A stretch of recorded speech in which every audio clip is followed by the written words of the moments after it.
I'm going to be unboxing the new big tiller Mercury came out with.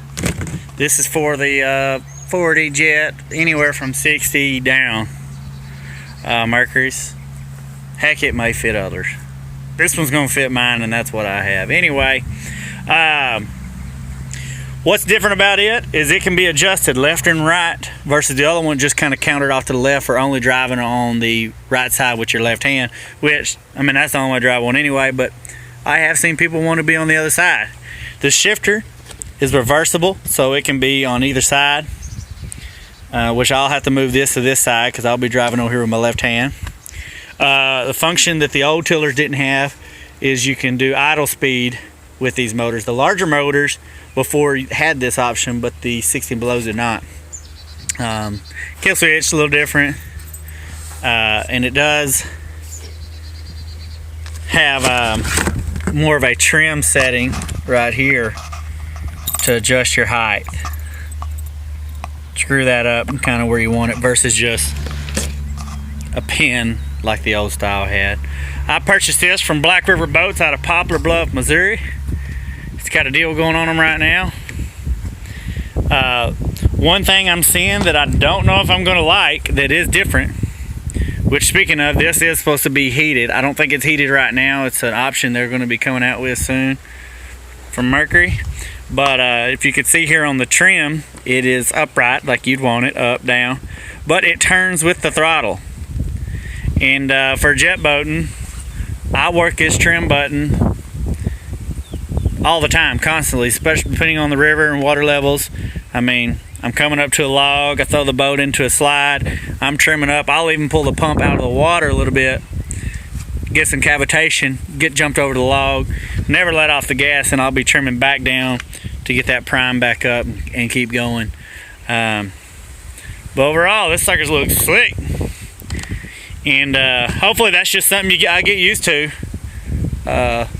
We'll see. And I think it's built a little stronger. The other one had just like plastic down here, and I'm not sure what that is yet, but it's at least painted. The other one was just a dull plastic. So I'm gonna work on getting this thing installed. All right, I got her all installed here and just opening it up. I thought I was misread or misinterpreted or something. You cannot move this shifter back and forth. What you can change is the throttle. Like if I throttle it normal, counterclockwise, you know, for me sitting over here in the left hand, that's normal. You can move these pins from here to here and it would be clockwise throttle for if you was sitting over here. So I'm a little bummed about the shifter because I'm sitting over here. When I run lines, my hand's going to be on this. It's how I always ran lines. I never had to give it gas, just forward and reverse to do what I wanted. I really wanted it over here. And then, you know, like I said with the trim, I think I'll get used to that and maybe even like that. We'll see how that turns out. But the cool thing I didn't know the new one's going to have is, probably can't see them here, but it actually has illumination here, whereas the other one didn't. Also, normally, something I do, some people probably think stupid, is zip tie up the neutral safety switch. Because with the jet, I mean, I like cranking it in gear. I don't like being in neutral. And you get in tricky situations. I know for some people, they don't quite get that, but you're trying to find neutral and crank it and then throw it in gear when that second counts. That's the difference when you drifting into something or something like that. Anyway, that's my preference. Anyway, this thing's sharp. I'm going to button it back up and do a little finishing up and show you the finished product. Alright, here's my final thoughts. I got everything mounted how it's supposed to be. It takes about, I don't know, 20-30 minutes to install. It's not too bad. Anyhow, I'll tell you all the pros. The biggest pro for me is that this is adjustable. You see how it's straight with the motor? The last one was cocked off over here, which works in a lot of scenarios, but in my case, boat being a little wider, and where I got my seat mounted, is I don't know if you can kind of see me here, but to go straight, the handle will be about right there. So it kind of always kept me out of using my back support of my seat. So now with it straight, I can lean on back and cruise on down the river.